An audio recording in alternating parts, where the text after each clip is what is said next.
Record.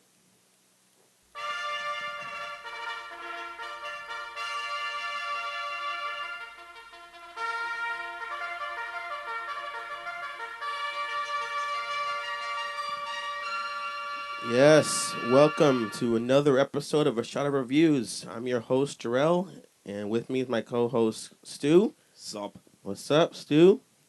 Gonna have a good show today, right? Definitely. I feel the energy. I feel it. You're so amped up. Calm down a bit. All right, here we go. This is our show where we kick back, have some drinks, and talk about the latest albums by artists that come out, and as well we do some talk about what's going on in the world, some current events. But before that, we love to just catch up with each other a little bit. So how you doing? I'm all right. Yeah? It's a Memorial Day weekend here. I guess everywhere in the world it is Memorial Day weekend. One of my second favorite holidays next to the 4th of July. How is your Memorial Day going so far? Or weekend, I should say. Yeah, 4-day weekend for me. Enjoying it. That's one of the things I like about it. It's, you get to just relax, have 4 days off, barbecues, eat everything you want. Tour to Somerville. Yep, they have a bike race here. We'll get into that too, and then also, or not here in town down the street from us, but whatever. And then also you get to, like I said, drink, eat all you want, have an extra day off, all that fun stuff. Let me check my notes. What else we got? Oh, one of the things I want to talk about with you later in our portion of the show called Stu's Views is we're going to get into talk about our generation as well as gambling etiquettes. And I mentioned before we were drinking, so tonight's show, I went to the liquor store and picked up something called honey flavor, or maybe it's a maple flavored whiskey. You ever had that before? Maple? No. Yeah, I think there's something called Big Bear or something like that. I forget the name, but when we pull it out, I'll be able to know the name of it, and then we'll try it. I know you're not a fan of whiskey, but I like to switch things up every time now and then. And so when Little John gives us the cue, that's when we start downing those and continue the show. You never know what's going to happen. It can happen any time now, but Little John lets us know when it's time to take some shots. So do you have any plans for Memorial Day weekend besides the bike race? Recording this podcast. Uh-huh. So far you're on the right track. Relaxing, yes. Relaxing, yes. Lots of sleep. Uh-huh. What I want to talk about real quick is do you have a favorite Memorial Day in your existence? Like what was your best Memorial Day weekend you've had? That you can remember anyway. I don't think I could place anyone specific. I don't know. I have had fun going and drinking in Somerville on Memorial Day. So I was gonna get into that because do you remember we actually had a little brief falling out like for a few years. There he is. What's up? And he brought our guests. I forgot to mention we're gonna have a guest today reviewing the latest album from Faith No More. How you doing? This is Snarky Mark. You want to be called that or just plain old Mark? Whatever. All right. Let's grab a seat, or you want to sit here? I got a drink for you, and you brought the lovely fiance, if you will, Brianna. I worked with these guys at a city store that is no longer there, but he will get into that in a minute. Let me ask you, Mark, have you heard the latest from My Morning Jacket? No. Have you heard the latest from Mumford and Son? Yes. Really? You heard it? Not the whole. I've heard a chunk of it. Okay. A large chunk. Giggity. Would you like to review that with us too, or you want to just do Faith No More? I'm prepared for Faith No More. Okay, he's prepared for. We'll just do that then. We'll do that one first when we get to the review portion of the show. I was just about to tell my friends too. My favorite Memorial Day is one of them is a couple years ago we weren't hanging out, and then all of a sudden you appeared on my doorstep with your ex, which we won't get into her name or about her or anything like that if you don't want to disclose names or anything like that. But it was a really great moment that we decided to be friends again because we've known each other for like about 20, 30, 40 years, something like that. I don't know if it's been that long. I don't know. Before we were born, we knew each other. You know, before my parents got together and and shot me out inside my mother, I knew of the Stu cruise that Yeah, existed. probably high school. Goes High back to school, high yes, school, yes. Well, it's really good that we're friends again. I love that. Yeah, definitely. But my favorite Memorial Day I have to mention, which trumps it unfortunately for you, is in I think 1999. I was dating this girl, and then she came to my house. I worked at this like place, what's it called, where you sell like food and shit. A A supermarket. restaurant. I worked at a supermarket. That's Supermarket. it. And I don't want to say the name of that place either. Food selling place. Yes, food selling place. So she comes over. Uh, my parents go out of town, and then I end up having sex with her the first time. It had been a while since I had sex, so I nutted instantly, apologized immediately afterwards. So she's like, you know what? You want to hang out with me Memorial Day? I'm like, I have to actually work the next day. I can't go early. But she's like, you know what? I'll when you get out for work, I'll come by and then we'll go to the city. Me, you, my brother, and all that. So I'm like, all right. So we go to the city. Whatever. Long story short, we go out drinking after that at her brother's girlfriend's house, whatever, like that, in New Brunswick. And I fucked her then. But since I was hammered, it lasted a lot longer. Woke up really congested because it was spring and everything. I couldn't breathe. As you know, I get allergies. But all in all, that was my favorite Memorial Day ever. It took sex to make it your favorite, didn't it? Sex does help. Yes. Sex is nice, you know. Excuse me. Can you open my beer for me if you don't mind? Yeah, sure. Yeah, I couldn't. These are the twist off, but I can't do it with two hands. All right, so that's my favorite Memorial Day. And now we're going to get into a portion known as Stu's Views. I normally sing the theme song, but Stu's views. Stu's Something asking like to sing his own theme song for Stu's Views. Sing it. No, it's all right. All right, you just did. All right, this is the part of the Gotta show, make a clip for that one. like I said, where we find different like stories going on. And this one I came across from, I guess it's the Thrillist online. It's the 30 worst decisions you can make at a casino. Because normally we like to go to AC and party every now and then. But you're not much of a gambler. I wanted to have someone here that's a really gambling kind of person. Do you gamble at all, ever, when we go? You know what? The last time I went, I did gamble, but I only spent $100. Well, I say spent because I don't really think you can actually win. But I was winning a roulette for a while, and then I switched to blackjack, and blink, all gone.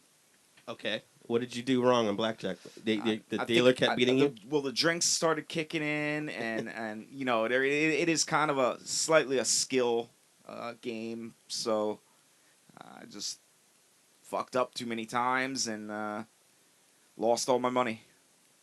All right. Well, this Actions article I found has the 30, like I said, the 30 gambling mistakes you make, and they do mention like gambling, playing blackjack, and all that. So I want to read some of these, not all 30, because some of them are kind of obvious. But I want to see if some of these things that you violated before, and or at least you know why you should not do them. So one of the things besides saying going to make rent, obviously just trying to go bet big to like pay your expenses is stupid. You know that, right? Yeah. All right. So one of the things here they say, number 2 is going back to the ATM. Now, have you ever done that when you go there, you gamble, you lose all your money, so you decide to go to ATM, which usually here in Jersey they charge like what, $5 ATM fee to get your money, and then go back and gamble more. Do you ever do that? No. Did I say that's obviously a mistake? Normally I don't gamble when I go down there. It was just But the that time last you did, time I yeah. did. Well, they say that's obviously a mistake because you have to have a set amount to go with. That way, once you lose that, then just bounce right away. Which is the same thing as using ATM. They say borrowing from a friend is wrong. It's like the ATM, where you basically if it says it's like going to the ATM, except you're not sharing a room with the ATM, and the ATM won't email you next week asking where's the money, So don't do that. Now here's one that they say you shouldn't do, which I never do either. They say pay for your drinks. I never pay for my drinks when I thought the point of gambling is to get free drinks. No. Actually, I always pay for my drinks. So you know, You don't gamble you'll much. end up with some crappy whiskey sour, and it's gonna take them like, an hour for them to get the drink. You 'Cause might they're not even fucking be in slick. the same place by the time they get back, and yeah. They're fucking slick. They figure like I notice if you go like and stand by the table, they won't come to you. If you sit in an empty chair, they won't come to you. You have to actually take your chips out, put it on the table. Then the waitress appears and says, "What can I get you?" And then you tell them a drink, and then it's like you're already lost the $10 you're gonna spend, and you're waiting for them to come back. It takes forever. Which leads to the next thing I'd never had happen before. They say spilling your drink on the table is a party foul, not only at a party but on the tables as well. You ever had that happen before? No, I wouldn't spill. Now they say the What, reason like that on a happens, roulette table or like yeah, roulette table or the playing blackjack craps table, and you knock Yeah, over yeah. beer onto that nice Just green felt. klutzy as hell, something like that. No, can't say I've done that. I never even seen that happen, honestly. Yeah, I've never seen But it happen either. what's funny about that is like Sure, they get angry. yeah, like it was like you did it on purpose or some shit. But they say that's basically what clears out the area right away. It's a bad decision. It's not like a casino specification. You look like a doofus when you spill your drink on the bar, but spilling your drink in a casino multiplies your doofiest to 10 with just the flick of the wrist. I'm assuming the next page says. A popular song nowadays for some reason. Yep, that's what it says. You single-handedly force your table to close, and everyone sitting at it has to relocate to a new lucky table, so you fuck it up for everybody. Now, do you tip your waitress when you get drinks from when you're gambling? Well, when it's free drink, no, you always tip. Apparently, you have to tip them. That's a party. That's a fucked up move. You have to tip them. You always tip at least $1. Do you tip then? Yeah. I don't tip. You don't tip. I'm like well, Mr. Yeah, I'm like Mr. questionable Pink. because it's free. I mean, If they really try, put the effort, but this I'm tipping sure on they the mountains don't for the get paid birds. that much an hour. She was great, but she wasn't anything special. So I go 50% for that. But yeah, so I didn't know you had to tip them, but now I know you got to tip them. So in the future, I'll do that. So Stu, you're doing pretty well. You're knowing all your do's and don'ts.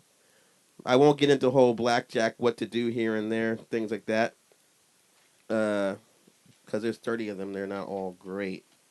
But one of them we fucked up with is we went to a table where like you ever like be walking to find like a table to go to, and there's like one dude just like the what do they call it, like the dealer is standing there and no one's around. Don't go to that table. And I made a mistake going to that table with me and my friends, and he cleaned it the fuck out real quick. So it's like no wonder no one's the fuck over here. So never again. But the one thing I learned is when you win and then you reach in to take your winnings, they smack your hand and shit. Like, don't touch the table, don't touch the table. Because you have to wait till they move that thing out the way. I mean, I didn't know that when I first started going, but I figured that out now. Don't touch other people's chips. That's an obvious thing. They don't get mad at you. They just guide you through it if they think you're. They obviously can not tell you're knowing new. What's going on?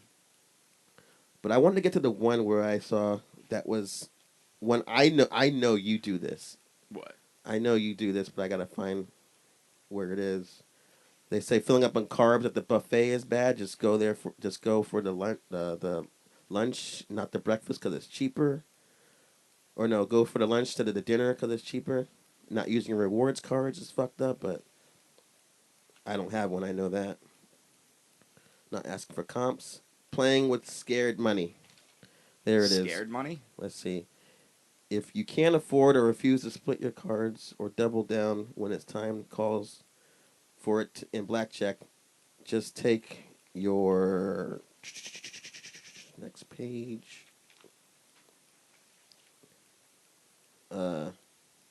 Chips and head over to the bar. At least there's. Well, anyway, I don't see it here, but they say,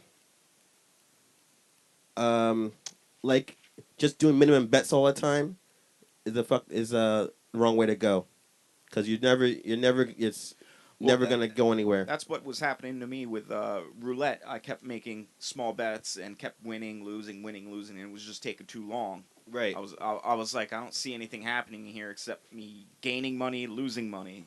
So you hear that, folks? In the future, just bet it all, but don't do it at the last point. Like if you're up all night and then you're like, all right, I'm gonna call it a night.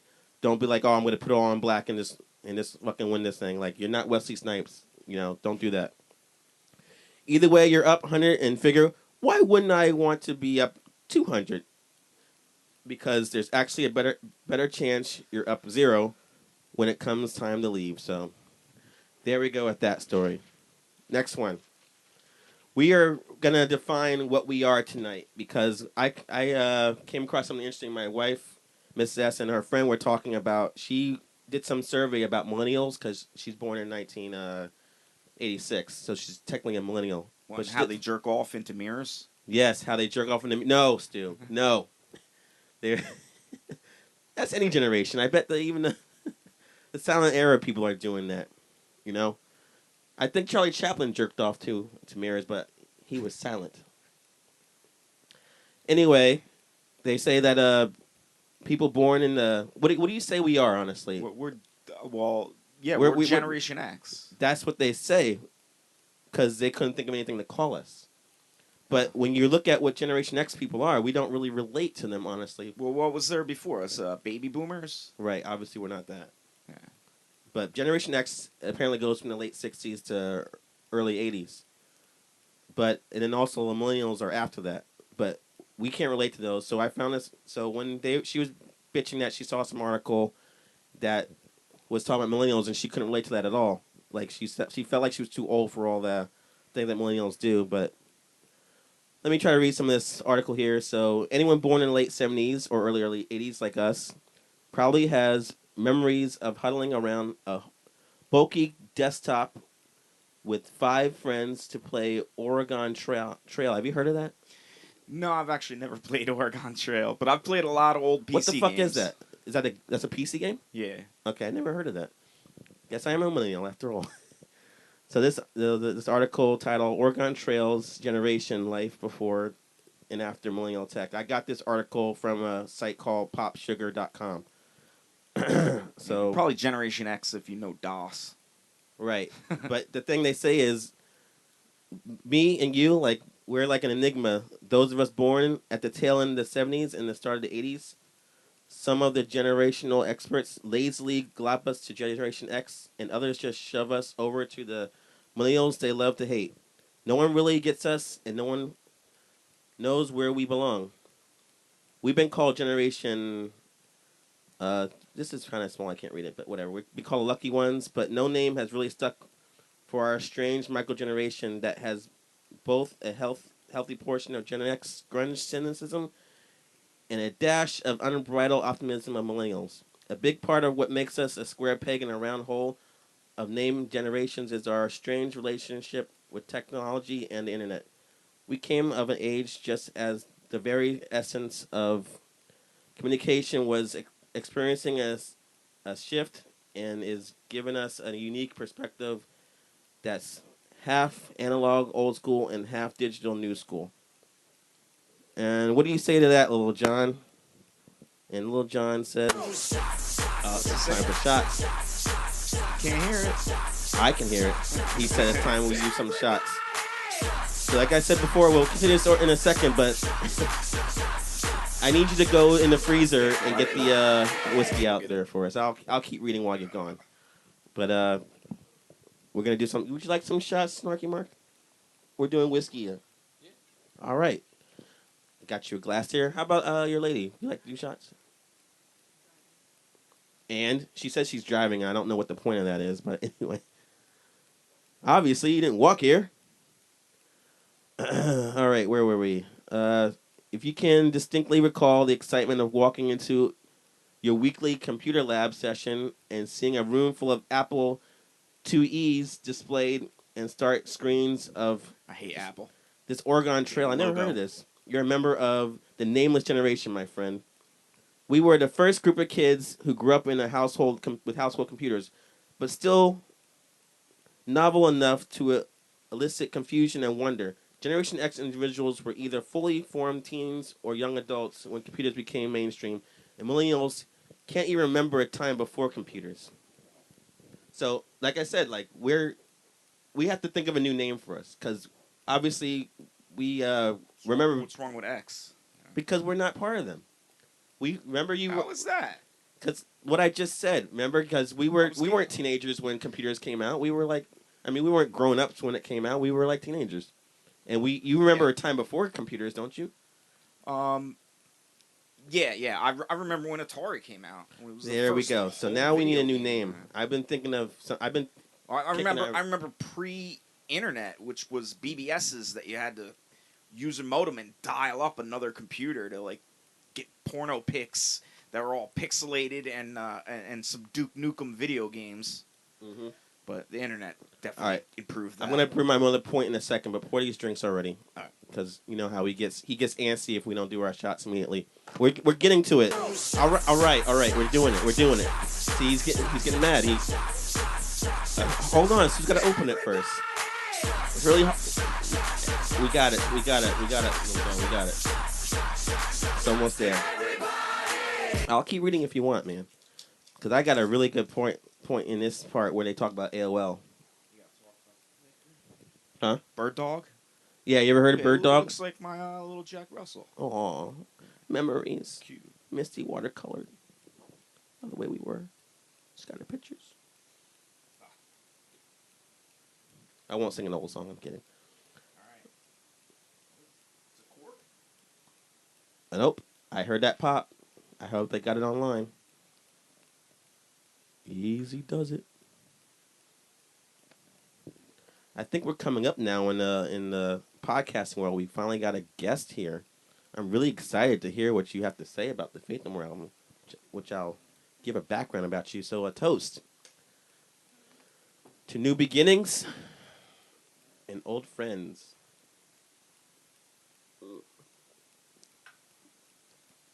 Feedback? What do you think? What do you think of the shots? I mean, I love maple.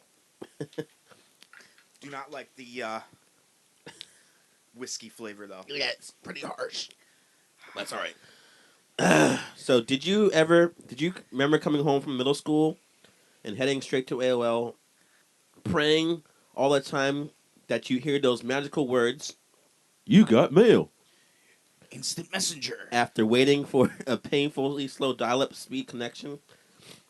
If so, then yes, you are a member of the Oregon Trial generation. That's what they want to call us. Fuck that. We're not being called. No. No, we I'm got to sorry. think of another name. I played Civilization way more than that. I never even heard of Oregon Trail. I don't want to be there's so named many- after so a many good popular old game. PC games. Yeah. We got to think of a Why better Oregon name. Trail? Like maybe we can be the I generation. Maybe something like that. I don't know. No, like a little I, little tiny I. Like no. Okay. No. Okay. That's Apple. Yeah. Precisely at the time you were becoming obsessed with celebrities, music, and opposite sex, you magically had access to the internet and things that few normal people ever heard of grasped the power at the time. Here's one. We were the first group of high school kids to do research papers both online and the old-fashioned way with the Dewey Decimal System, catalog cards, and all that stuff, Encyclopedias. which many millennials have never even heard of doing it that way. What's an encyclopedia? Yeah, remember that guy who was like hawking like a Encyclopedia Britannicas? That kid had a book report on space. Remember that kid? No, millennials don't remember that, and I damn sure can tell you that a person born in 1965 will not relate to that either. So we used payphones. We showed up at each other's houses without warning. We often spoke to our friends' parents before we got to speak to them. And only drug dealers and doctors had pagers. Pagers. We had to suffer through that. We had to wait at least an hour to see any photos we had taken. But for the group of kids just a little younger than us, just a little younger than us, the whole world changed that fast, you know. In fact, it's possible to say you had a completely different childhood experience than your sibling just 5 years your junior, which is pretty mind-blowing. Did your mind explode just now? Because the paper I'm said still it should thinking about explode the it. fact that there actually was you remember those things, photomats? It was Yeah. like a little hut that Yeah. was like they had a little hut in the parking lot of the grocery store. Yeah, it's to a get fucking your shame. film developed. So you want to? So what do you think? You want to? After reading all this and the fact that we experienced Napster and how before we got the experience like getting music going through the internet, and we were a part of the generation that had to go out and buy CDs or wait to hear a song on the radio and record it off a tape off the radio. You've done that before, haven't you? You just hope that the guy doesn't talk over the song before it ends. Yeah. So you're like, fuck, man, I got to cut that out. So I think we got a quite a mix of every different type of music media too. Records, tapes. I mean, I guess the only ones that didn't 8 tracks. I don't think we ever. I don't think that's baby boomers. Yeah. So you would everything else. You think we we're had. not millennial? You think we're not millennials, basically? No, because we experienced we know life before that. Yeah. But also, we can't be Generation X because can you really relate to someone that was born in the late 60s? Do you have the same, lifestyle that they had, the same, growing up? Because we already said they were already grown-ups before computers were, mainstream, So we have to think of a new name. Mark, they were already grown-ups then? What should we call our generation? You got to divide them in half. You got to divide it in half. We are the generation. Oh, wait. If you take an X and you cut it in half, what do you get? So we're the you only get half. You only get half a shot. You'll get half a shot of MDMA if you get X and cut it in half. If you cut X in half. Don't do drugs, kids. No, what I thought we should be called something annuls, like millennials, but not that. Maybe quarter-olds because we were born 25 years before the millennium started. Quarter-olds? Cordials? We're cordials. That's the cordial generation. There we have it. Those are chocolate cherries. Quarter generation. Boom. Done. Time to do shots. That calls for more shots right there. Bird dog. You're going to be the poorer. Why are you talking over the song, man? No one can hear you. Oh, by the way, it's Little John shots. Yeah. I saw the little buttons. I was like, oh man, he's got a little style. Yeah, I was really hoping that's what it was. What? Now. Oh, sorry, Little John. Yeah. You could speak now. He's like, yeah. Sorry, I didn't mean to copy you. He gets mad when you imitate him. Are there any Eastside Boys sound drops on there? It's coming up. Here's an Eastside Boy. What? Yeah, that's another Eastside Boy song. I just only played a second of it. Okay. Go ahead. What were we gonna say? What? No Birdman? How did you see that movie? A little off topic. No, you ever see Birdman? You saw Birdman? I didn't. I know some people really hate it, and Porter drinks. Other people gave it awards. Other people did. I think they were called the Academy Awards. Did it? Yeah, those people. Yeah, they felt that movie was amazing. They did not obviously. They overlooked. What was that amazing movie I saw last year? I think it was called Tammy. Classic film right there. They overlooked that easily. And the sequel to The Haunted House. Amazing movie. They fucked up. So another shot to the Academy Awards getting it wrong, and now we are called the cordials. Cordial generation. The cordial generation. I do say it's time for a shot. All right, my guest's been waiting, but we're gonna have him wait a little longer because it's time for my experience at the Face to Face concert I went to last night. So Face to Face, Southern California band. They were playing a show in New York at the Bowery Ballroom. I bought 2 tickets, and Stu flaked on me. We'll get into for very good reasons. Yes, Stu. It was wanted possibly to get the last laid. Chance to ever hang out with his one ex. of my exes that is moving. So he blew me off for pussy. No. When I asked people at the concert, why are you selling your ticket? And I'm like, because my friend blew me off for pussy. No, they were it had like nothing to do with They sex. were like, I can understand that. No. But I was like, but he fucked her before. Many times. And they're like, well, now I can't. It didn't have to do with it. It had to do with her moving and never really see her unless I got, an extra $500 laying around and I could fly down there. I recommend not doing that. But anyway, back to my experience. Actually, you could tell us about your evening later, but not going into details. No, I'd rather not. Okay, cool. So I'll talk about my experience at the concert. Embarrass myself. So I actually emailed them for a press pass. I wanted to interview them, but they said, we're not doing a press pass, but if you want to review the concert, go right ahead. Which I thought meant all right, you'll get me in to review it. But I think they meant you can buy a ticket and go and tell everyone what you think of it. It's like, all right, thanks. I never thought of telling people what I experienced before. That's a really good idea. So Wow, anyway, that was a real nonchalant way to say no. Yeah. So when I didn't hear back from him, I kept emailing him, and then basically the guy was like, I was like, I got tickets already, but I haven't heard from you, but I'll still be at the show. And then the guy was like, I'm not sure what you asked me. It sounded like you have tickets already. If you want to review it, go right ahead. I'm like, all right, I'm just referring to what the guy said like 3 weeks ago, but whatever, fine. So this is one of those bands that are doing like a album tour. I fucking love album tours. I fucking love that they only gonna play songs that cater to me. No more of that bullshit filler shit that I don't like. It's just this album you grew up on, this album you like. We're gonna play this exact album beginning to end, over and over and over again every You think night. that's a trend lately? Fuck yeah, it's a trend. Uh, Start that trend. Who was the first band that did that? Well, I saw the Pixies on the Doolittle tour.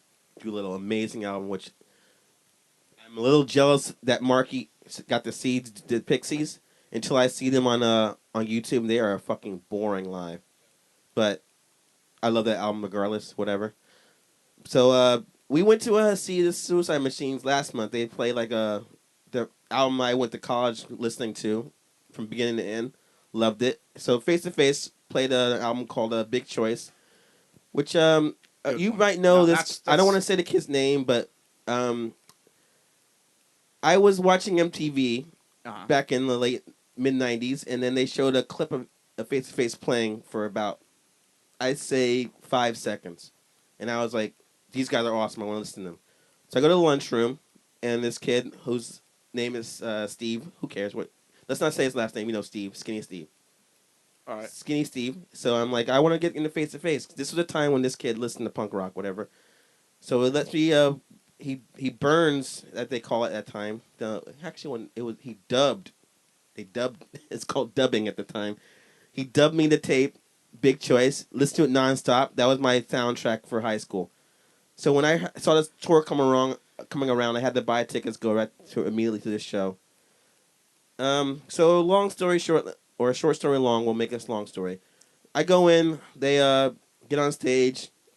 And the thing I liked about the fans, they were really friendly. You go to someone with a beer in your hand, you toast them, they'll immediately toast back. You ask them where they're from, they say where they are. You can reminisce about the album, this and that. They come out and they play all the songs that are on the album. We sing along. Everyone's crowd surfing and everyone's singing along.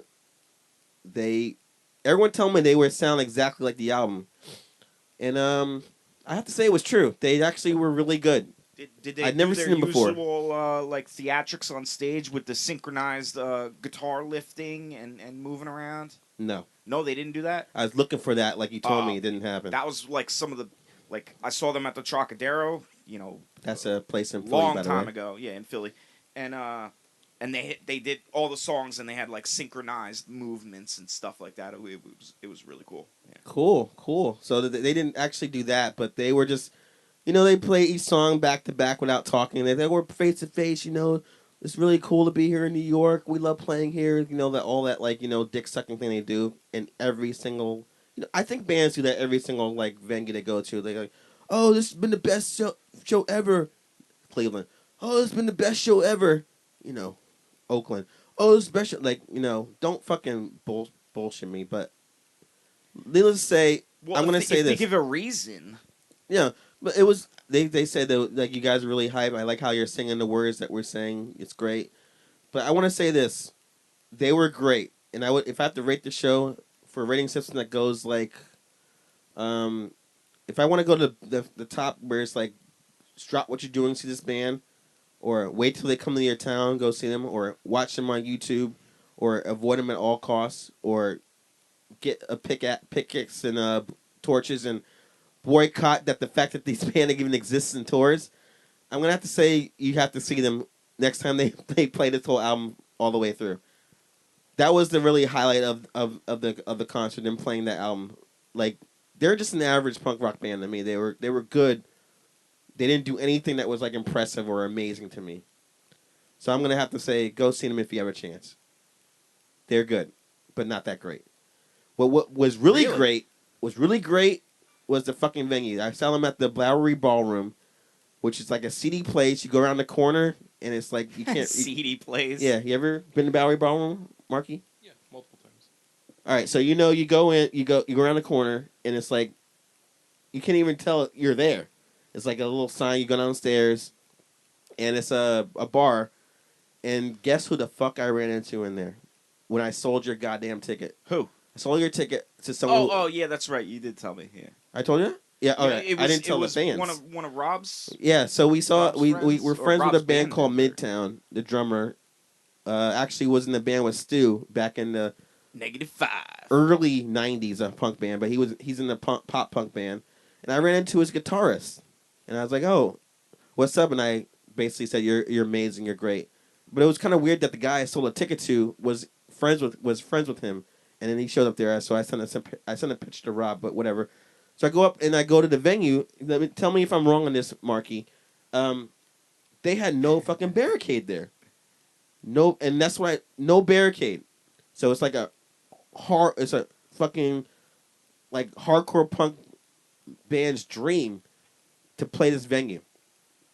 No bouncers. Were people going on stage? Yeah, because there's nowhere else to go when you crowd surf. You crowd surf, you land on stage. So the guy would come from backstage and like push you back to crowd surf. That's fucking old school shit. That's what I grew up on. That's what makes us the Yeah, cordial generation. that was before people sued Yeah. over. Is that what they always do? Did they ever put a barricade up? I think I remember hearing about them putting up a barricade at some point when World Inferno played there. World Inferno Friendship Society. Yeah, everywhere has their limit. Yeah, but I've seen Toadies there. There was no barrier. That was a fucking awesome show. Interesting run-in story also from the Barry Ballroom. I went to go see that band Him play there, and I ran into Jimmy Pop from the Bloodhound Gang, and I ended up hanging out with him for like 15 minutes. Interesting, because I was like a huge Bloodhound Gang fan since like 5th grade. So. Was he a dumb white guy like he really is? Yeah, he's pretty fly for a white guy, though.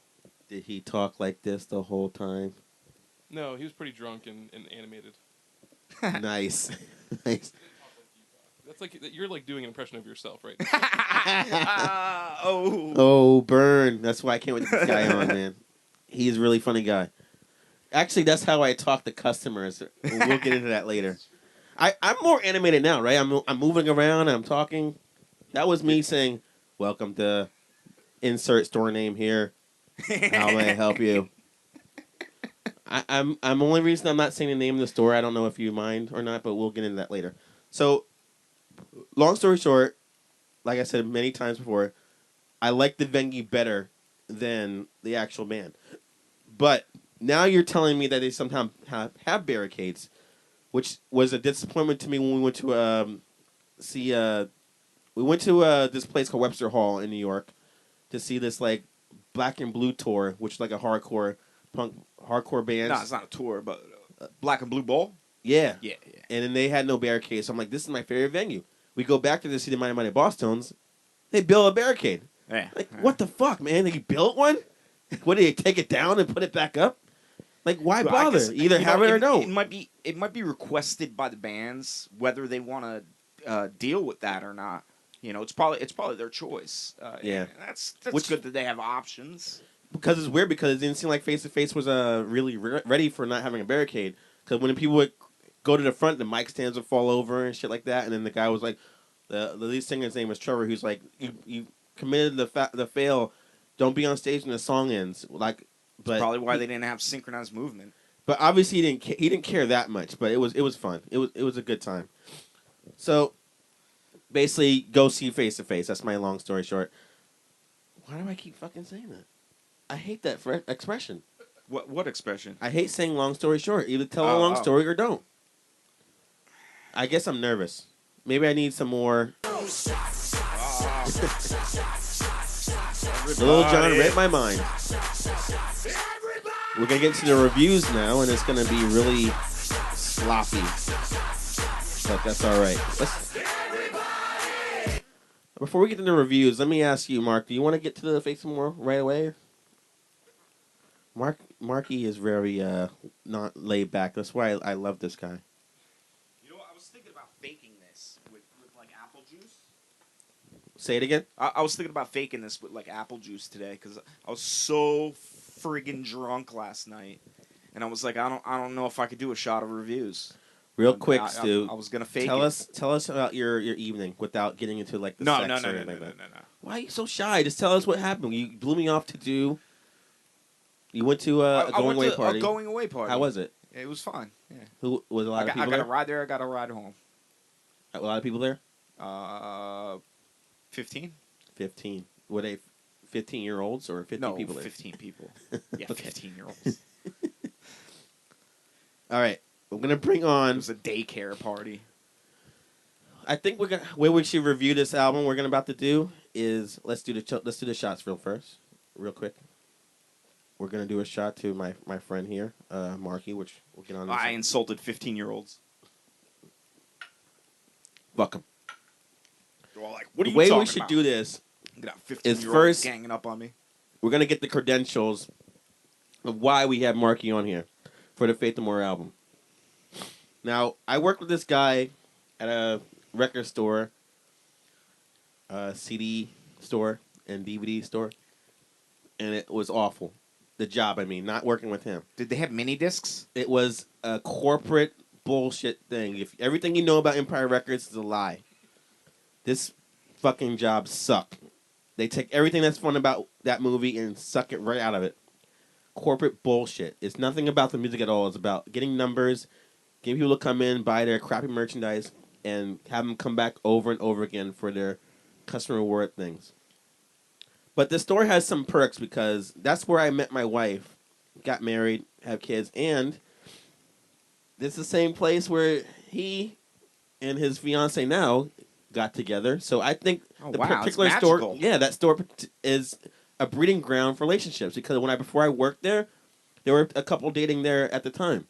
Well, what about Rob? Did Rob hook up too? Rob hooked up there too. Oh, wow. I don't know why we're saying his name, but our friend Rob, I mean, yeah, Our some friend- random Rob. our friend Rob. Actually, we know more than one Rob. Yeah, so they'll never know who we're talking yeah, about. Yeah, He actually met his girlfriend there, ex-girlfriend that he can't stand yeah. there too. So I think something about the store, something about the atmosphere, something about the environment makes people want to hook up there. So like mistletoe on the, Actual on the store, front door. the actual store when I worked there like years ago, people were banging in the back room, Whoa. having sex, lesbian sex in the back. Lesbian sex. Yes. Were they scissoring? That's how lesbians get on, right? Well, They have scissor. it depends. How else are they gonna have sex together? You have to be straight butt naked to If scissor. lesbians don't have any dildos, they have to scissor. There's no other choice. Or it's 69. Right? Yeah, mostly 69. Mostly, yeah. But that gets boring. You want to like scissor each other and I just don't like look at that each they other's don't want face. me to and get shit. in on it. Yeah. But regardless, Marky is a big when I talk to him, he's like, I love Faith No More. I listened to them since their first album. He had all the information about all their singers, and he even kept listening to them after their mostly critically acclaimed album, which is called Angel Dust. He kept the original guitarist left, and he still stayed with them and said that the two albums after that were really good. They had an album called King for a Day, Fool for a Lifetime, something like that. And then the last album was called Album of the Year, which was aptly named. So I think what we should do is we'll rotate, because then we have three mics, so we'll go from I'll set it up how it is, and then we'll go from me, and then we'll go to Stu last. Okay, so let me set it up a little bit for you guys here. So they broke up in 1998, and then they reformed in 2009 for their Second Coming tour. So I want you to stop me if I'm wrong with anything, okay, Marky? All right, I'll be the All right. checker, definitely. So this was the first album since 1997's album that we called Album of the Year, aptly named. And so is that right so far? Yeah, All definitely. right. So all the things I said this so first far. thing you have written down is definitely true. Yeah. All right. So you looked online how we rate things and everything like that. So once you get into real quick, what were you expecting for the album, and what did you get when you listened to it? All right. So, I mean, well, to clarify, my Faith No More-ness is I first heard Faith No More from a camp counselor like the summer before 8th grade. My first album I ever got was King for a Day, Fool for a Lifetime, which is definitely Holy why shit! I You went gravitated- backwards. Yeah. Okay. So King for a Day was the first one I ever got. Mm. And then they were like I love Mike Patton. Not it's kind of waned Sexually. Yeah, I used to fantasize about sucking his dick constantly. Give High me your school, Mr. Bunghole in my ass. yeah, but whatever. So anyway, in high school, like I made like a fucking Faith No More like PowerPoint presentation at one point.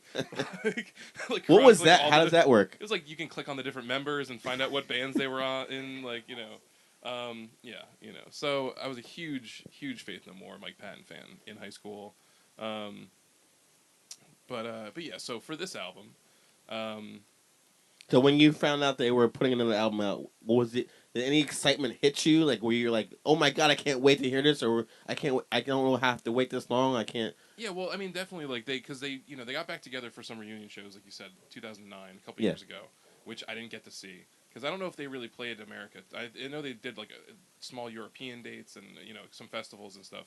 I actually knew a girl that is friends with my wife that saw that tour, and I was like, I should go to that, and I didn't do. I didn't go. Yeah, I think they might have played like Brooklyn. And she lives in she lives in New Jersey or at the time Pittsburgh, so I know she saw them. Yeah. I don't know. They never played in my backyard. So nowadays it's like the band's got to play pretty fucking close to home for me to want to go sometimes. Like your backyard. Yeah. But yeah. So recently they put out that single "Motherfucker." Yeah. I bought the 7-inch record store day. I think that song, like, for the first thing for them to put out, I thought was like pretty. They always keep it interesting, which is what I've always liked about them. Like even from like Angel Dust, they do like there's weird instrumentals on there. So what? Let me ask. Wait, you're not so you bought that first album that you heard before, King for a Day, Fool for a Lifetime. Yeah. What made you go? What did you go forward or backward to go from that point? Well, I think honestly, I did Fool for a Day or King for a Day, Fool for a Lifetime, and then probably got more into Mr. Bungle for a while, and then went to Faith No More. Okay, More so of like which a following what I like about Mike Patton kind of thing. but which album did you go to next though? I think I got because I had Fool for a Day or King for a Day on CD. Then I bought a tape of Angel Dust that I had in my car throughout high school. Okay. I think I had the Real Thing after that, and then Album of the Year at some point I got for like a birthday present or something. But yeah. So I'm wrong then. You didn't listen to anything didn't. before that. Before the Real Thing, you're not really up to date on the earlier stuff. Well, no, and at this point I know the Chuck Dukowski stuff, but and for Mike Patton stuff, that was what I gravitated towards the most, and then there's what are you asking me? All right, so basically my point is this guy is has the credentials. I thought you were listening to them since Courtney Love had a small stint in the band, but you're good enough. So, what did you think of the album? I think it's pretty damn good for a band that did nothing for a long time. Mm-hmm. The one thing I kept asking myself listening to it was like, is this just a Mike Patton like project, like any of his other things, or is this a Faith No More record? And the thing is, like, I like that there's lots of little hints to old Faith No More stuff. Like, there's little just like the song. I want to mention the song that I heard was called I listened to Motherfucker, and I was like, eh. And when I listened to the second single, the song called Superhero, Leaders of Men, Leaders of Men. That was the song. Was like, this is what Faith No More is to me, funky, and his vocals, and they're like, go, go, go, go. That's what I remember about the band. I'm like, this band is back. This is what I remember. This is what they're going with. This is the Faith No More I grew up on. The late '80s style that they were going. How do you feel about that album? That song, I mean. Yeah, I mean, Superhero. Honestly, I think the album gets better as it goes along. Uh-huh. Like, Superhero is the second song, and I like it because I like the beat. Like, I think it starts really solidly. I just feel like it goes on a little long, and but it has those classic Faith No More sounds to it. Like the way the piano mixes with the guitar and everything. I think it really. Like, you listen to that and you can hear it. It's Faith No More in there. There's a couple other songs in the album where there's like a couple little pieces here and there where it's like, oh, that's kind of like the guitar part from crack Hitler, or like this is like the piano part in that other song. There's a couple things like that where I listening to it, I hear hints of the old Faith No More, which I like about it a lot. Right. But it also sounds like they've evolved because they've all been playing in other bands for the last 10 years, and you know, but then there's the whole thing of I don't know. There's the Mike Pattonness of it all, which I think is good that he's a little. Everyone else gets to shine also, which I appreciate because it is a Faith No More record. Right. Because that was my biggest concern when listening to it. At the first time I listened to it, I wasn't too into it at first. Like it took me the whole album to really get into it. And the second listen, I think it stands up. I think it stands as a part of the rest of their catalog. That's my opinion. And, okay. But that song "Motherfucker," I think that's one of the better songs on the album, honestly, because it's so different and so weird, and like that's what I like about Faith No More the best is that they can do the regular rock thing, but then they also have all these other elements that they mix in there, and I feel like they did justice to even their later albums, like you said, like Angel Dust was like their critically acclaimed album, and then they lost Jim Martin, and like King for a Day is like a lot different if you listen to it. Like, the contrast is there, but in that, So was it jarring to you to listen to King for a Day and then go to that? Was it like this is completely different, or did you do your research and know what you're getting into? no, I mean like I said, I like this album a lot. And This album you like it. Today we were driving. I made like a mix of like chronologically some of my favorite Faith No More songs through their different albums. And like I think it fits in there, and I think it stands up. So what would you rate it then? Would you say people should buy it? Would you say it's a masterpiece? Because I know you're on that tail end of it. Yeah, I would say buy it. Buy it. Let me push the button. Marky says to buy it. I wouldn't say, because I think that if they were to continue making albums, I really feel like maybe the next one will be exactly what I would want from a Faith No More CD. But I think that this one, it has its moments of being really great. It also has its moments of sort of doing that thing that bands that reunite after. It's like they come up with 3 parts and they just repeat those over and over again. Right. And like some of the lyrics and stuff, like I feel like there's that song "Sunny Side Up," which I think is catchy. I was gonna get into that song. It's a go little ahead. like there's not too much there. I feel like he's not saying a lot with some of these songs, whereas, I don't know. In the past, I feel like maybe he said a little bit more. I don't know. But it's like you come up with a catchy thing of "Sunny Side Up," and that's cool and catchy. But then like, what else is in the song? There's really nothing else to it. That's how he likes his eggs. What are you Exactly. gonna say? It's like is there more? Yeah. Put some pepper on my eggs. There's Sunny side up. some more to it. But overall, I would say buy it, listen to it, enjoy it. But maybe the next one will be the masterpiece. Maybe that one will be. All right, cool. So that was that's the review right there. If a fan says to buy it, you go buy it. But for a novice like myself, he mentioned the song "Sunny Side Up," which I thought did an amazing job of going from the groove rock during the verse to a much heavier chorus. And at one point, he says like what he's saying, "Sunny Side Up," and then even the next song, which was called "Separation Anxiety," pulls the bait and switch from being like a mellow song to more of a chaotic song, which ensues afterwards. Which I like what they do with that. But I think my favorite song on the album is a song called "Rise of the Fall," which I can't describe the sound, but I could have seen them play. I can't really describe it, but I could see them playing that song during like a montage during the American Horror Story Freak Show. But I guess what I'm saying is like it's kind of like it has a dark carnival like aura about it. But Yeah, that's actually on the way over. We were listening to it, and I was saying that this is probably my favorite song on the record. yeah. So in a song that I like too, it's called Black Friday, like kind of like a folky metal dance number. Mm-hmm. Another highlight of the record. But you said a lot of good things about the album, but one of my complaints about it is the longest song on the album is called Matador, and it took a little bit too long to get to the funky bass that got me into the band in the first place.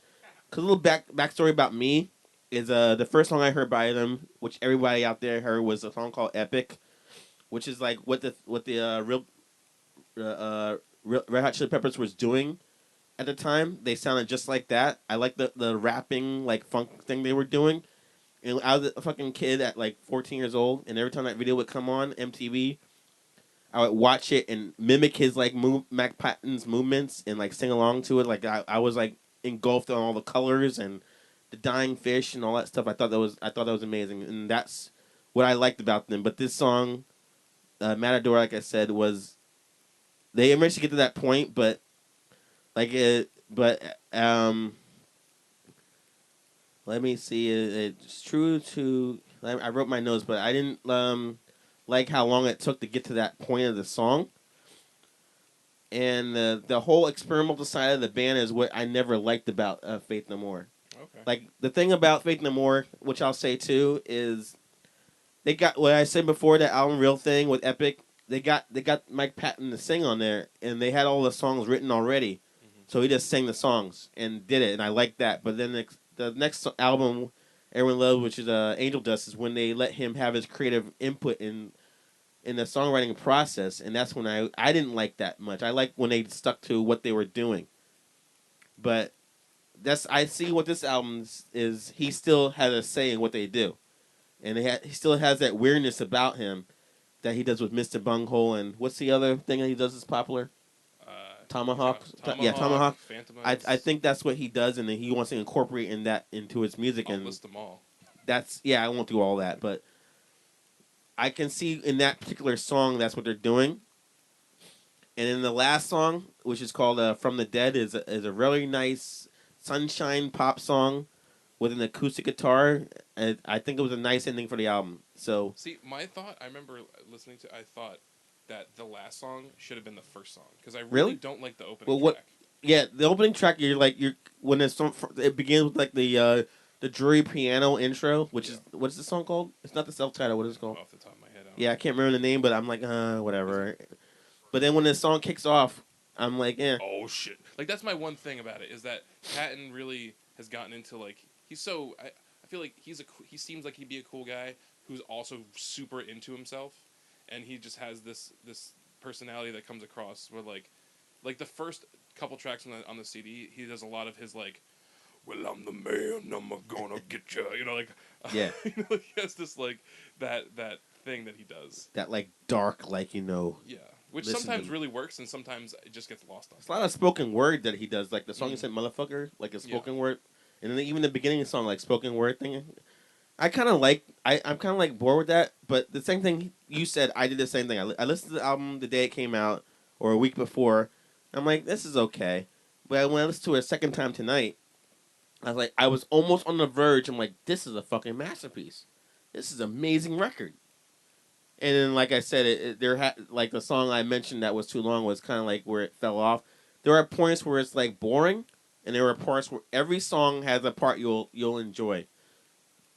So, I think like the fans will eat this shit up.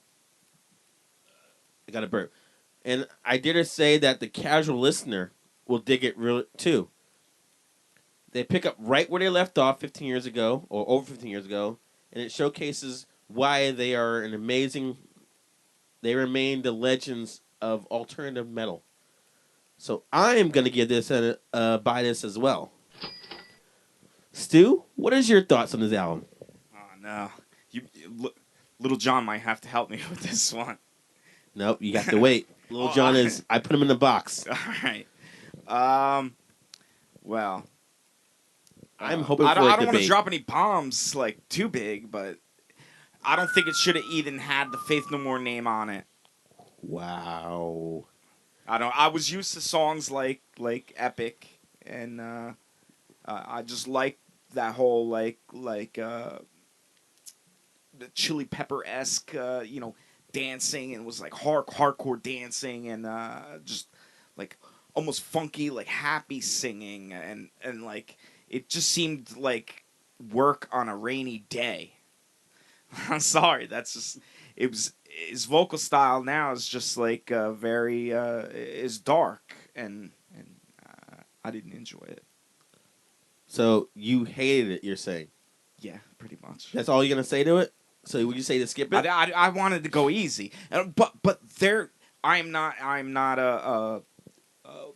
that good of a critic in this because I haven't listened to all their material, so I haven't heard them evolve or anything like that. So I just know what I saw on MTV back in the '90s, and then what I hear now. All right, so you're going from epic, Yeah, fall to pieces. The song, that's the name of the song. Fall. You're going from that to this. So you haven't heard anything they've done since 1991. no. Okay. Yeah, and I do not like this. I like what. Let me be honest with you. 90s. Let me be honest with you. I haven't heard the two albums that Marky loves. I haven't heard King for a Day, and I haven't heard. I only heard last couple Sorrow, and I'm like, this song sucks. So I don't know anything they've done for that either. I went to the list, and I can honestly see what they're doing, and I think it's amazing. So I'm gonna have to say you don't know what the fuck you're talking about. Okay. No. So all right. From a person that does not listen to them at all, that skipped 2 albums, you skipped 3 albums, and go into this. You don't know what you're talking about. But I'll let you rate your. All right. You're a very novice fan. Yes. I wouldn't even say fan. You just you can't even like you. No, heard I the had singles. the tape. I had a tape cassette of Faith No More back in the '90s. What was the album called? Wasn't it Epic? Oh, the real thing. You had the single Epic. Yeah, probably. Yeah. Wow. So you don't know what the fuck you're talking about. You don't. All right, yeah, I don't. It's all right. So I'm gonna let dark you. droning. I'm gonna let you rate. I don't like the singing. You're gonna go with skip it, or you're gonna say fuck it. I'm gonna say fuck it. Wow. That's a fart sound. There you go. He hates this. He wishes that this album did not exist whatsoever. Yeah. But I'm gonna go on record saying, and you can back me up. I want a fucking brawl here, a verbal brawl, from the fan to the novice. What do you think about his review? I mean, I'm pretty passive, so like So am I. I felt bad doing it. I felt bad. No. I mean, you can rip it apart. I really don't give a shit. I'm still gonna like Faith No More. Yeah. All right. Yeah. No, I value your opinion, and it was kind of swaying me. But I still went with what I originally heard out of it, and in the small amount of time that I did listen to it. Let me ask you both this question, and you first. We both listened to it twice. Do you think that would help him?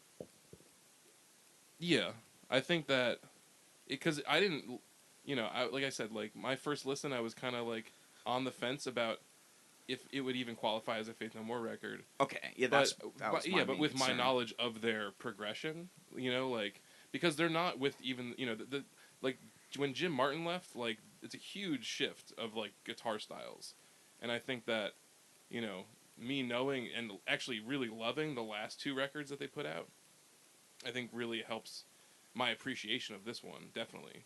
And then, I mean, they haven't done the funk slap bass thing, for a couple albums, so it's like, it's not what I would expect from a record that they made, 15 years later. So that's sort of why I can appreciate it.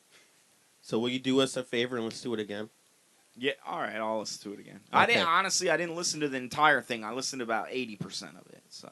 That's enough, but that's your review is going on record.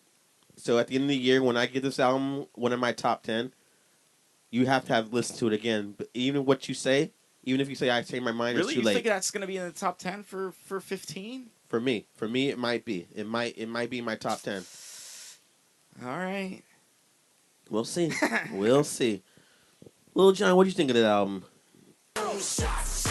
Of course, you say that same thing every time. For him, Stu.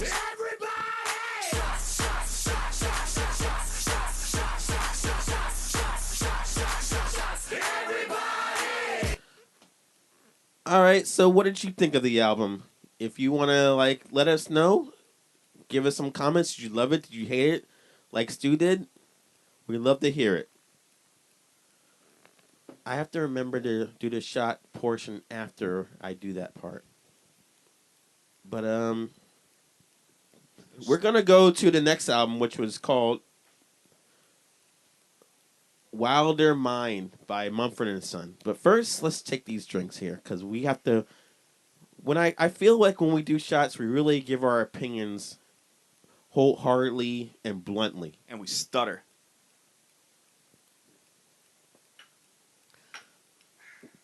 Ladies and gentlemen of the jury.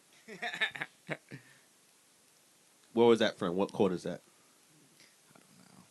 What quote was that from? I don't know. See, you have to do the. Is this another episode of Seen It? No, that was my cousin Vinny quote, but whatever. Oh. Yeah, it was Seen It, wasn't it? No, I have seen the movie many times. All right. I thought Marky would back me up, but the ball was in his hand, was going to him. You know too many movie He moved quotes. his hand away, and it fell. In layman's terms, he dropped the ball. So we're gonna do the Mile a While next because Marky has heard this album as well.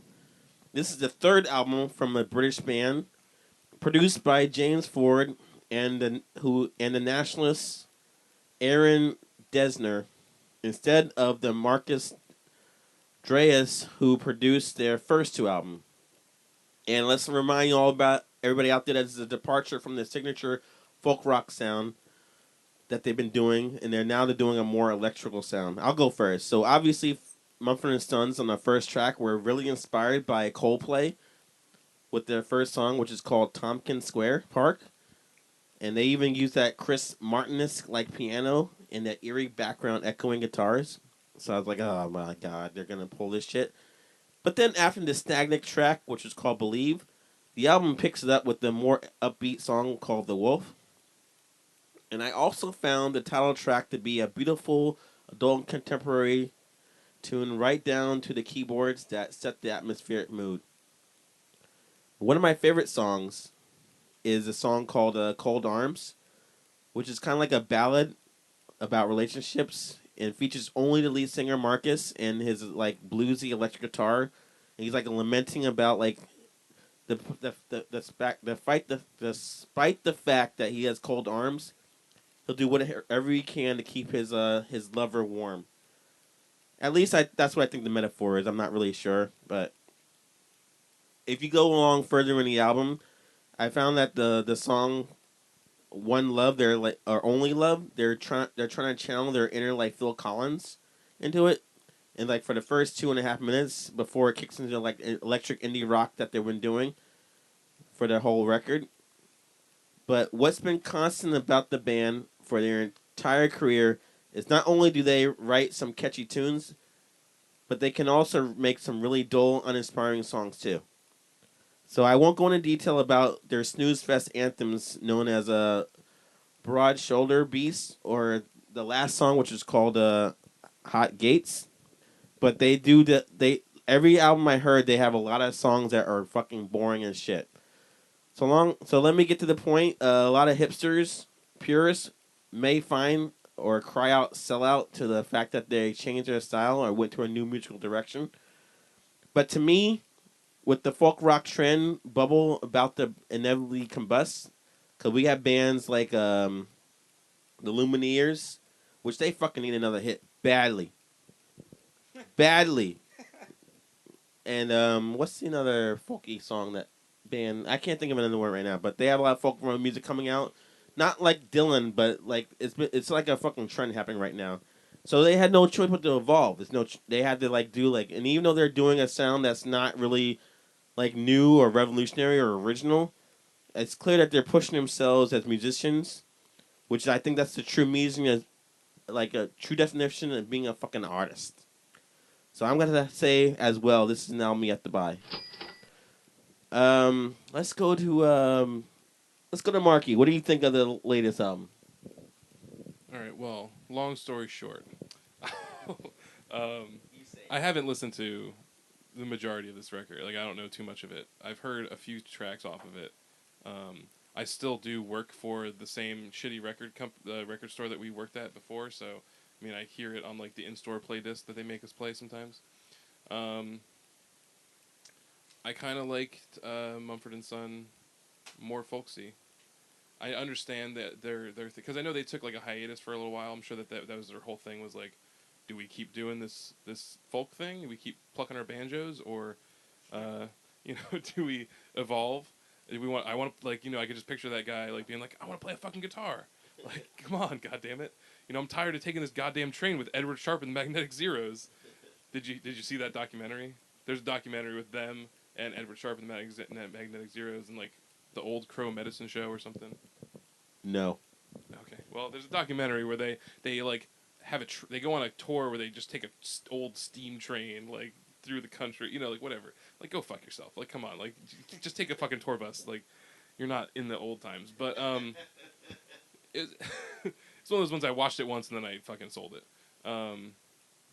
But they had enough like catchy songs as the folk side of things. I feel like to put out two folksy albums and then to put out another like this one is a little, I don't know, like have it be a side project. That's my opinion. A little bit. Like I haven't heard the full album. Maybe it redeems itself. I liked half of the songs that I heard from it. But there's some songs from their first two albums that, I think are like really excellent. But then there's songs where I'm like, throw them out, So, I'm like Mumford and Son as a band, I'm sort of on the fence about in general. But, I'd say, I don't know, what's one of your ratings that's in the middle? It's not fuck it. Download it. Download it, sure. Download it. Cool. That's what I'd say. All right, so you only heard the first 6 songs. What songs do you hear? I'd say maybe I heard tops. I heard like 4 tracks off of it. All right, so you heard the least from the two of us. Now, before Stu gives his review, he heard the first 6 songs. So, Stu, Yes. what do you think of the last Mumford and Son album? The last? You mean The latest. Latest. Okay. I thought the production was really good. You don't have to like be all like philosophical about it. What? If you don't Production, like that's it, a big, that's okay, a big go ahead. deal. Okay, it was produced very good. I don't think they could even pull that off live. Would you say it's a backhanded compliment when you do that, something like that? Well, it's like telling a band like your set was real tight tonight. You guys played really tight. I'm complimenting the engineers. I agree with you. I don't even know if they could pull that I like off your album live. cover. I mean, they would Really have to have the nice. engineer mixing their live sounds. I do think that production is a big part. I agree. Like I'm with you. You look nice on a stage. The acoustics was great in here. Go ahead. Yeah, I was touched by it. Some of the Excellent. songs were really good. But not definitely my style, but I would listen to it, so I would give it a download it. Wow, I thought you I would be slightly embarrassed knowing that my friends knew that I listened to it, but All right. I still think it's a download it, and it was good. Yeah, so Stu says get it for free, whatever you can. So what did you think of the album? Let us know. Did you like it? Did you hate it? Did you think they produced it really well? Send us your comments to us, if you can. So, Little John, what did you think of the album? Oh my God, is that all you can say? This guy is an alcoholic, like all of us.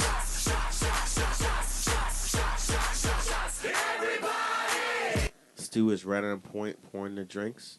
Are you sure you don't want to drink, Brianna? You are not good. You are bad for not drinking with us. I never drink with you. I never drink with the fiancé. You never drank with me either. Well, maybe one. We went to Fridays one time. I think. I don't know if I drank at all that time.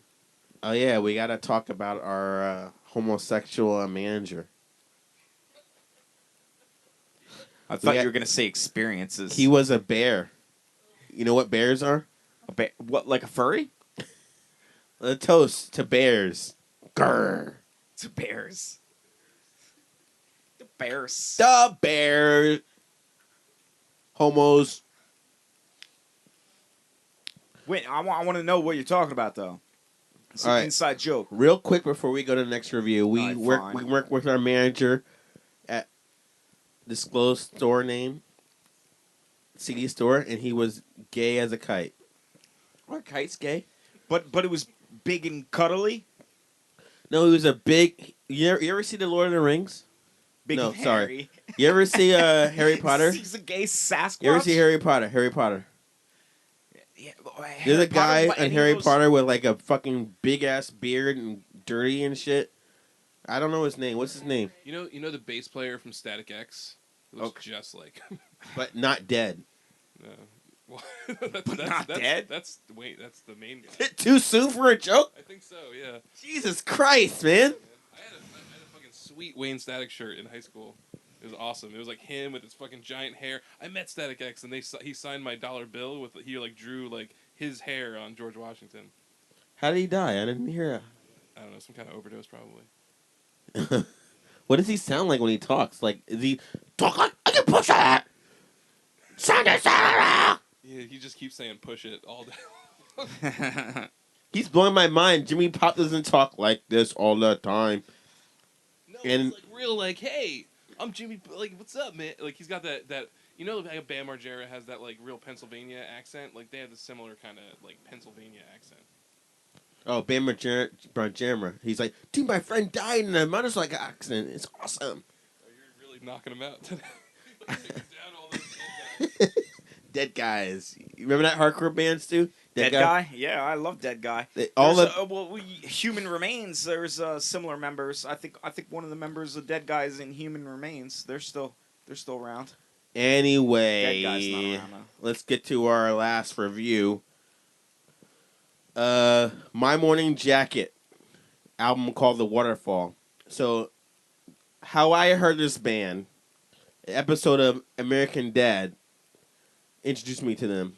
They had a song. The band had a song called "I'm Amazed," and basically the way the episode works is Stan Smith's daughter is going to a concert. My Morning Jacket. He goes and he's like, "You're not going to the concert," and he goes to the concert. And he has the earplugs in his ear so he can't hear what the music sounds like. He's like, you don't want to hear rock music. My music is bad. Pulls him out and he's like, oh my god, this band is amazing. It's like the vocals for the band, the lead singer whose name is Jim James is so majestic, and he got turned on to them. That's how I heard of the band. My friend on my left never heard them before. This is their 7th album they wrote. So many songs they are going to release. I'm sorry. Let me get my thoughts straight. They wrote so many songs that they're gonna make 2 albums. Next year they're gonna have the second coming of all their record songs Released at the same time? 2 albums? Yeah, they wrote like 20 something songs. So they said let's do an album this year, and an album next year. They're So not going to do like what Green Day did and release 3 albums at one time? No, they're gonna do 1 album this year and 1 album next year. No, that's cool.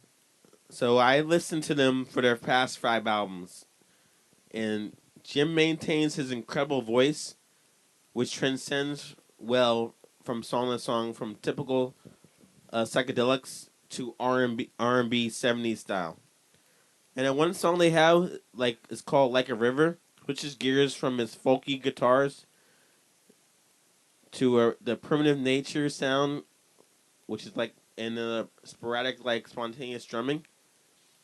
And then another song they have, which is called "In Its Infamy," parentheses, "The Waterfall," sounds like it could have come out from 1967. I find when some bands do like retro songs, it walks a fine line between showing your roots and having no originality. Between borrowing, quotes, the sounds of John Denver, The Temptations, and all the other flower power bands that dominated the AM radio from over 40 years ago, I now remember why I never got into this band in the first place. They are definitely a niche band. But I just wonder how a band with an old sound can consider themselves progressive. Now, don't get me wrong.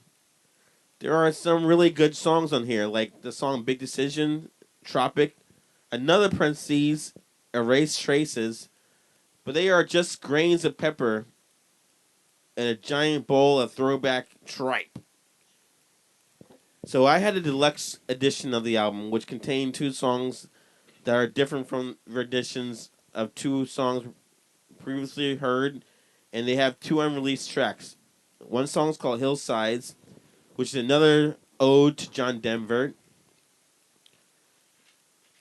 Notes. I gotta read my notes. I'm really drunk.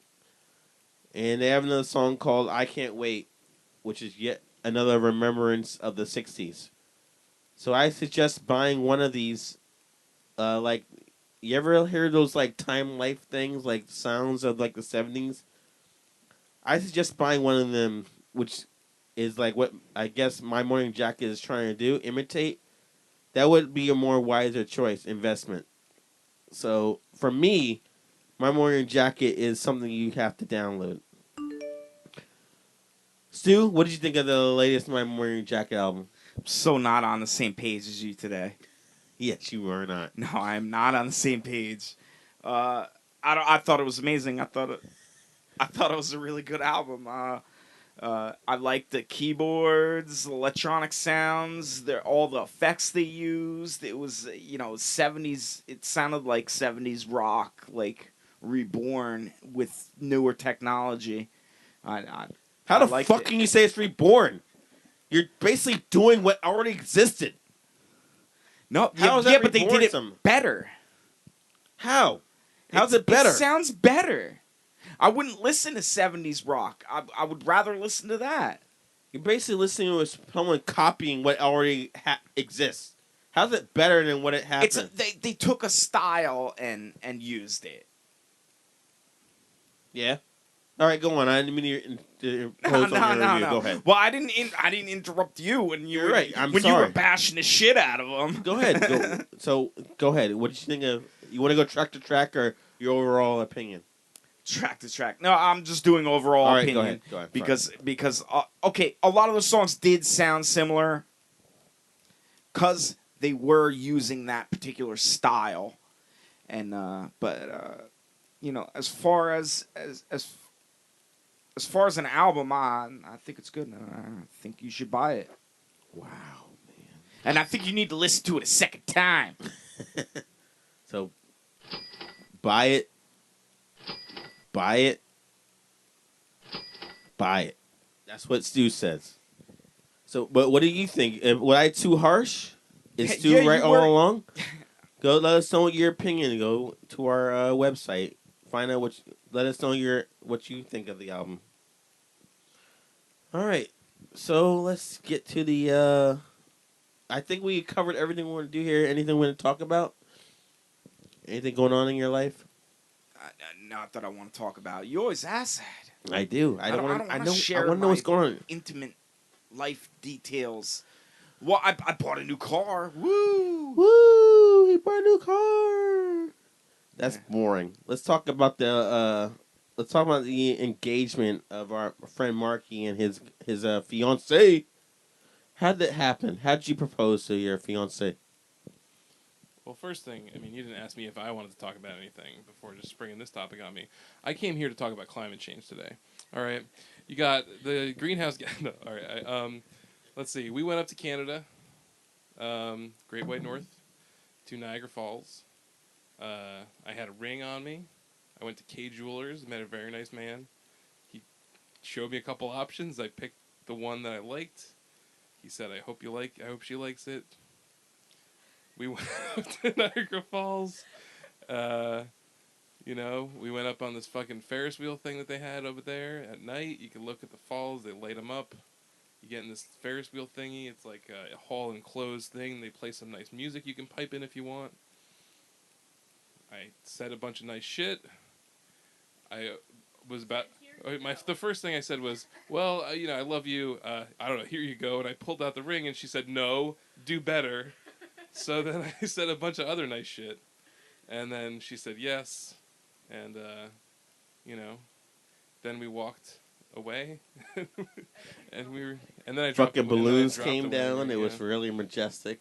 Yeah, those things where you're like, a major life event just happened, and then there's like all these other people that are just like waiting for you to get off a fucking Ferris wheel, and you're like, I'm sorry, I'll get out of it. Yes, I'll exit this way. Okay, I'm sorry, I wasn't paying attention to which way you go. Were you My nervous? life just changed. I was just nervous. changed. I was nervous proposing the whole time. I proposed at the Giants parade, and I was like, "This is gonna happen."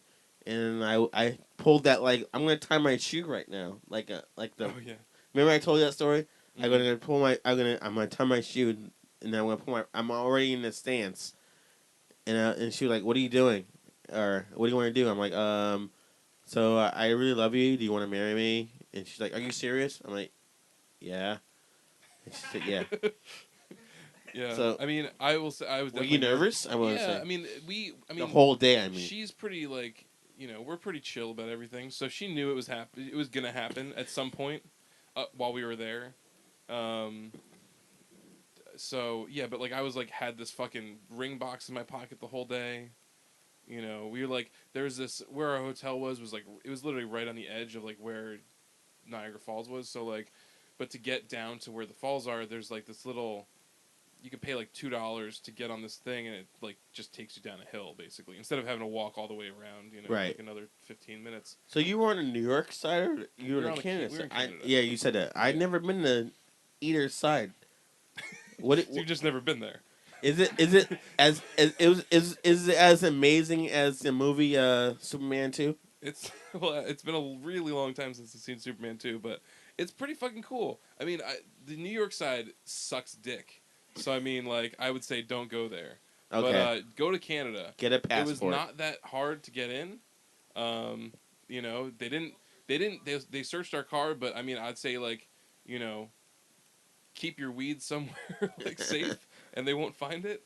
If you smoke weed.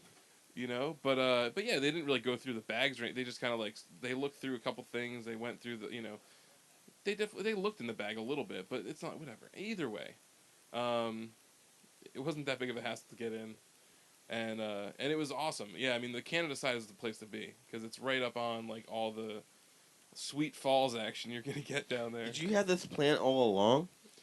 Like no, when you were going to Canada? All right. Well, basically, what happened was I work retail, and so all through the Christmas season sucks, and so once like Christmas season was over, we were talking about like, well, we need to take a vacation soon, because I think the last time we both had off for like an entire week together, we took a trip down to Texas like a year and a half ago. So we're like, we need to plan like a real vacation, like we need to go somewhere, not just like hang out at home. So we found a Groupon for Niagara Falls, and so we booked it, and then I realized, oh wait, so we're going to Niagara Falls. My whole thing also when we first started dating was I told her like all my relationships only lasted 3 years, so 3-year mark was like only. Well, whatever. That's a long time, dude. Not for for high me. school. It takes me a long time to fucking process shit. Like I feel like time moves a lot differently in my brain, so I feel like 3 years goes by really fast for me. As well as it went by very fast because You want a beer? I'm alright. All right. But more or less. Go on. either way, we're talking love here. I love beer. Yeah, so 3 years went by very fast with her, and so we got to that point, and I think she expected a ring like on our fucking 3rd anniversary, and so, but thanks, but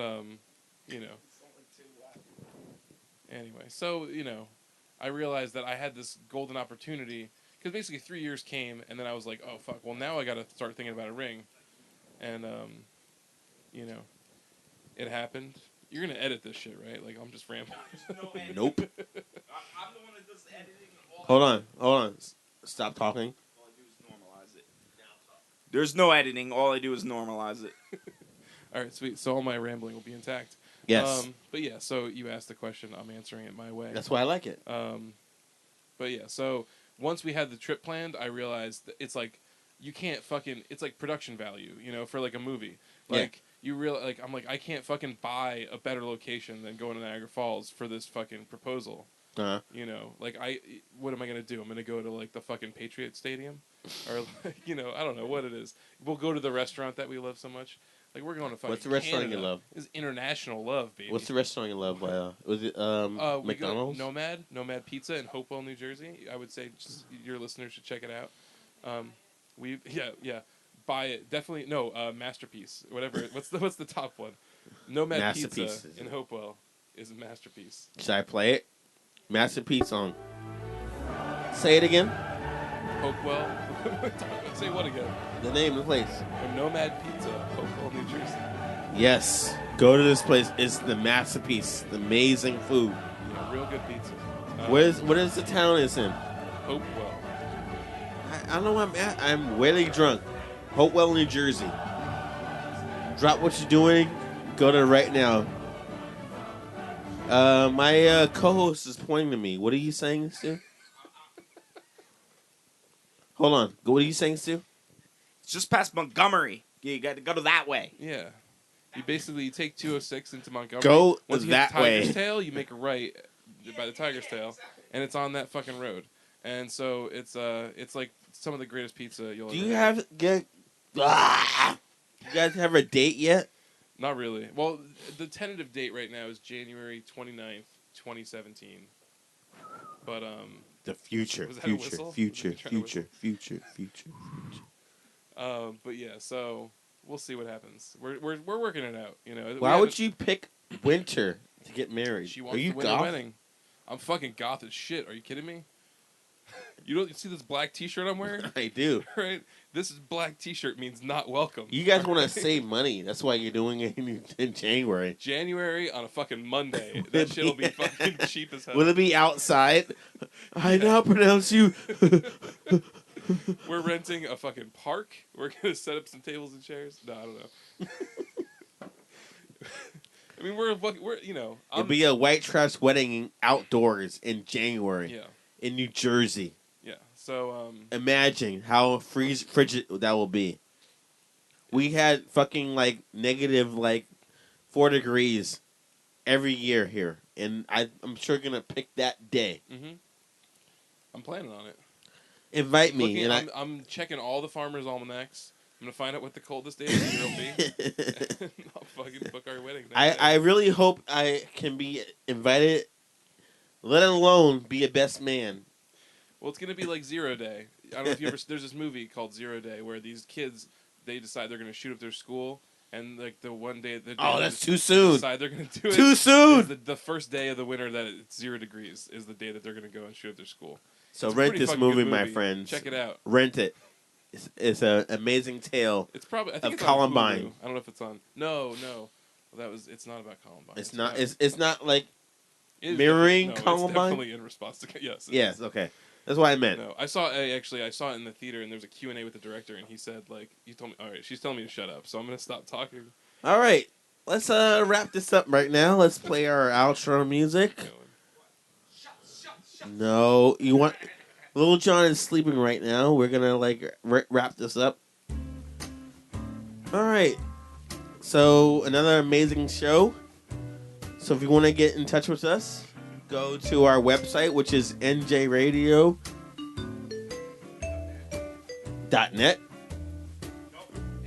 NJ Radio.